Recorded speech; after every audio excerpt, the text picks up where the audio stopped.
Welcome to a tutorial on market momentum. It's a new trading concept. It's a different way to trade. It's completely unique type of technical analysis, and there's about 9 tutorials in all. I suggest you watch all of them.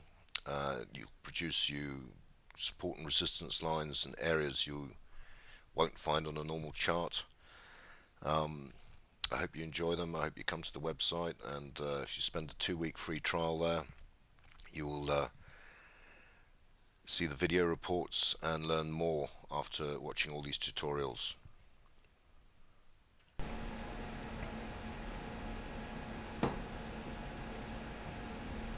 Welcome.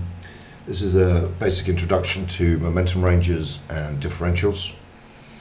As you can see here, just quickly before we move right on, we have 4 charts here. This is the ones I really look at. This is the daily momentum range. This is a day chart. We have weeklies and monthlies as well, and 4 hours, etc., etc. This is a normal chart. This is the differential, momentum differential, and this is the average momentum differential. We'll go to the momentum range chart first. I think first of all we really need to just clear up a couple of things. The top of the chart, it tells you what the product is. This is the Standard & Poor's 500 index. It's the cash. It's a cash market one. It's not the futures.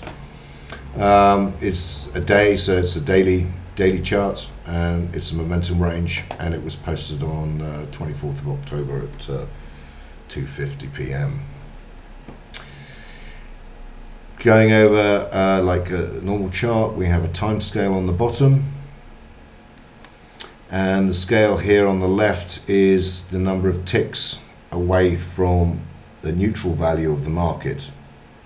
Now, I mean, when you first look at this, most of you do, well, I think everyone did A-levels maths, but looks at you and you say, oh, standard deviation. It's not standard deviation. It's nothing close to it, but it does look like it. Now, essentially, what I do every day, every week, or every month, or every 4 hours, or every 1 hour, is I calculate a neutral value, what I consider a momentum neutral value in the market. This is this value up here, and it reflects the 0 line. So essentially, the neutral value is the 0 line, and every day, when you look at this chart, this value here represents the 0 line, and it changes every week, every month, every day, depending on what chart you're looking at. What we have here is a calculated momentum high value, and this is the last day that was traded on Friday the 22nd, and these numbers apply to this bar here, the one with the red dash. The high value is the top part of the bar, the low value is the low value part of the bar, and the swing value is this dash, red dash going across here, and that is the closing momentum value on the day, and becomes the swing number for the next day. Now, don't confuse this with swing trading. It's not swing trading. I could call it something else, but 15 years ago I called it the swing, and I've stuck with it ever since. Now, essentially what we do on these is we trade these numbers against this bar on a daily basis.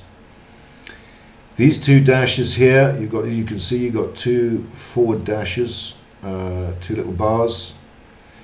This will reflect, this bar here reflects Monday morning's activity at an unchanged level.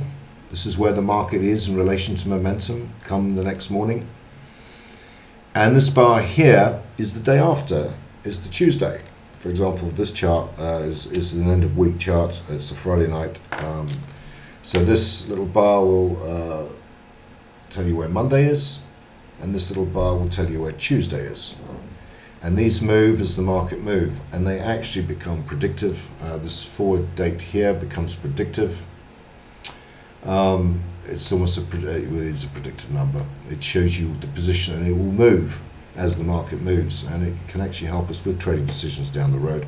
And I will go into those in greater detail in much more in-depth tutorials.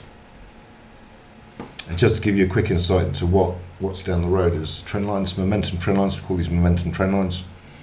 And for example, this told us the market would be going up that day. It would be above the momentum line. It usually does 90% of the time. And then we have the longer term trend lines here, which again the market touched and sold off. We can use these lines to trade off,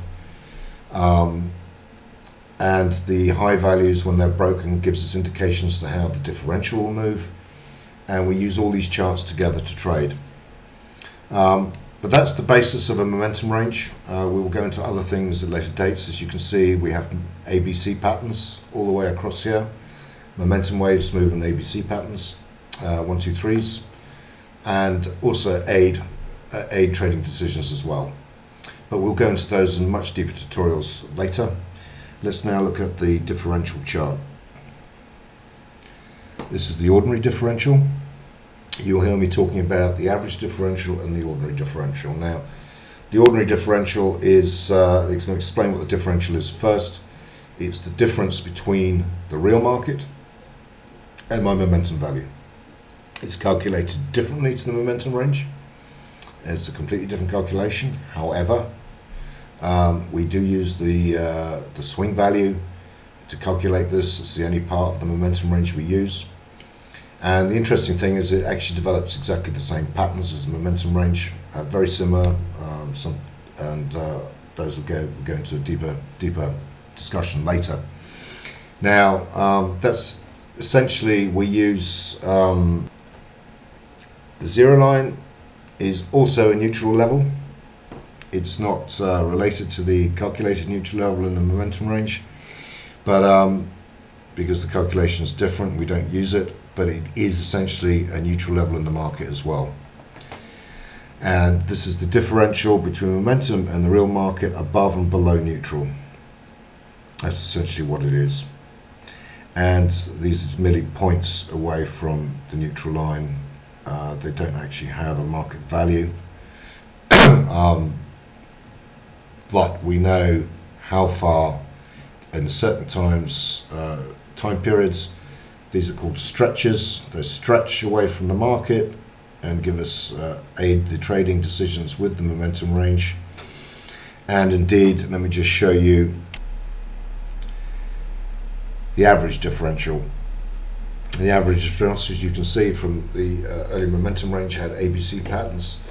The daily average also has differential, also has momentum patterns, and we can also use these to aid in our trading. Now, the differential, the ordinary differential, is actually pretty much the key one in terms of short-term outlook, very short-term on a daily basis, for example, on currencies, bonds, gold, oil. I would look at the ordinary diff in relation to the momentum ranges and to which way the direction of the market's going that day. And the daily average differential we use mainly for the patterns, because the diff is very up and down, but the daily average differential is the key for patterns and for holding longer term positions. And indeed, the daily average is actually the better indicator on stock indices than the ordinary diff, whereas the ordinary diff is better on other stuff. Anyway, that's essentially what it is. We will look in much detail on other tutorials on what these all mean and how we use them.